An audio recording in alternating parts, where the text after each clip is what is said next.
Wages and prices often play leapfrog. One jumps up, then the other, which means a steady rise in our cost of living.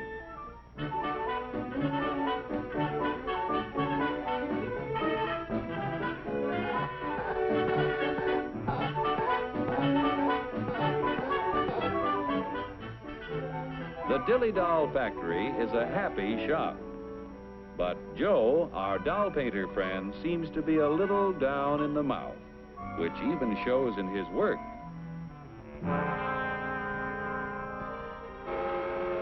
Joe is pretty discouraged because the high cost of living makes it harder and harder to make ends meet.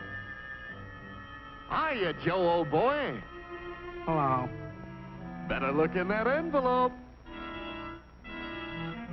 Wow, a raise! And just in time to buy the kid a birthday present. What'll I get? Let's see. A dress? Bicycle?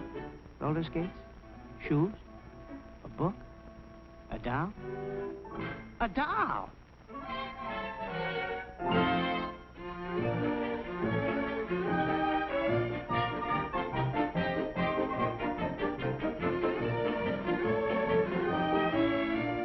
What's the price, miss?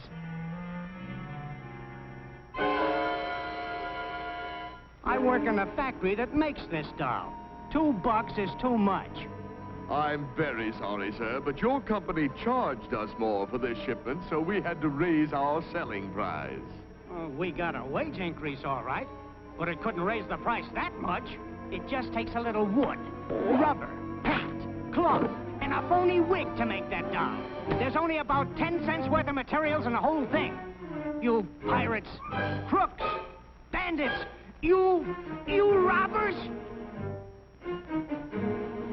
You're right about the cost of raw materials in that doll, about 10 cents worth.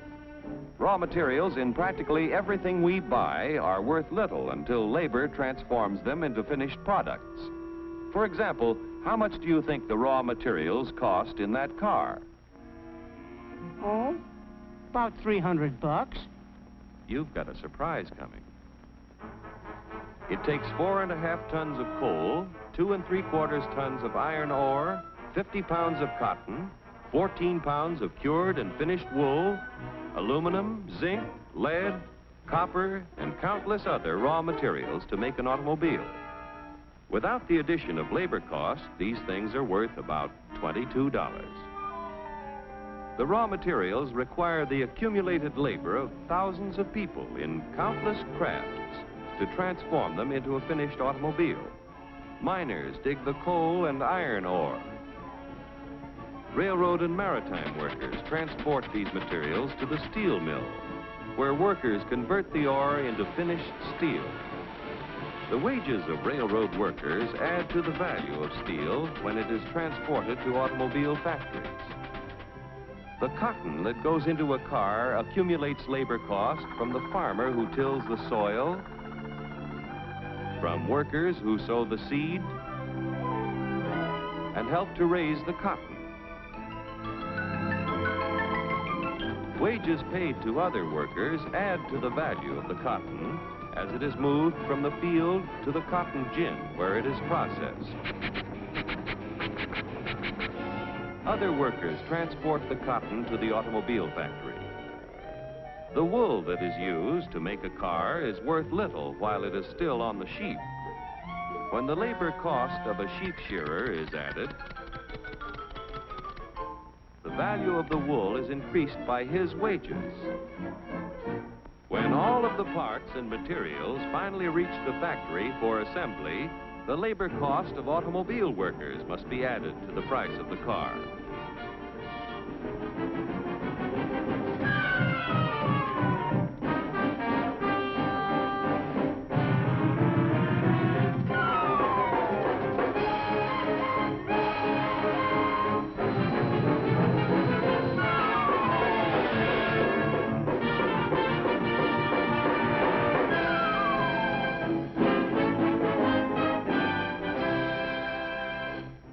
the $1,500 automobile, direct and indirect labor costs add up to approximately $1,200, or over 80% of the selling price. That's before taxes. And what happens to the other 20%, or $300? Raw material cost, $22. Profit to producers of raw materials and allied industries, $89. Profit to part manufacturers, $47. Profit to local dealer, $77. Profit to car manufacturer, $65. Now, when you add $400 for taxes, the cost is $1,900 to the buyer. Like the dolls you make, an automobile has a low raw material cost and a high labor cost, and that goes for practically everything we buy. Oh, yeah? Well, what's the labor cost in a buck's worth of steak? We'll start back at the farm where Bully Boy was raised. The selling price of meat has to include the labor cost in producing the feed, in building fences, and constructing housing for our animal friend. It takes a lot of costly care to get Bully Boy ready for the market. Wages have to be paid to railroad workers who provide our friend with care and courtesy on his way to the stockyards. Preparing Bully Boy's anatomy for the butcher shop costs money, too. The family butcher figures in his wages every time he sells a thick, juicy steak. Forgetting taxes for a moment, the labor cost in a dollar's worth of meat adds up like this. Workers raising beef, 24 cents. Transportation workers, 1/2 cent. Packing house workers, 42 cents. Meat delivery drivers, 1/2 cent. Butcher shop workers, 18 cents. The other 15 cents goes in profits to the retailers, the packers, allied industries, and to the farmers and ranchers. Most of the things we buy accumulate direct and indirect labor costs that add up to 85% of the selling price before taxes are added. Generally speaking, a wage raise means a corresponding rise in prices, unless productivity is increased proportionately. What do you want, a guy with 4 arms? 4 arms?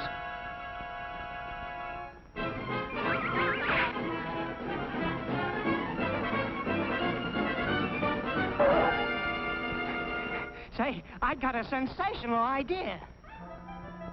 To expand productivity, labor and management must work together to develop new ideas and techniques.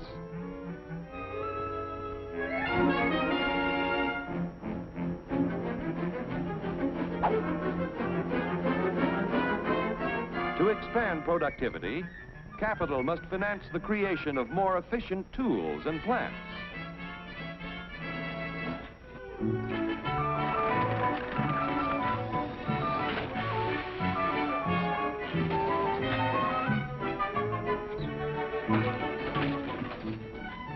The production of more and better goods at lower costs means that when you get a wage raise, it's a real raise. A raise? A raise!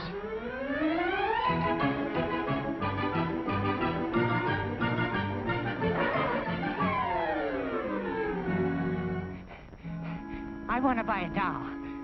How much? Now you've got a real wage raise, because you can buy more with what you earn. With increased productivity, wages can keep ahead of prices.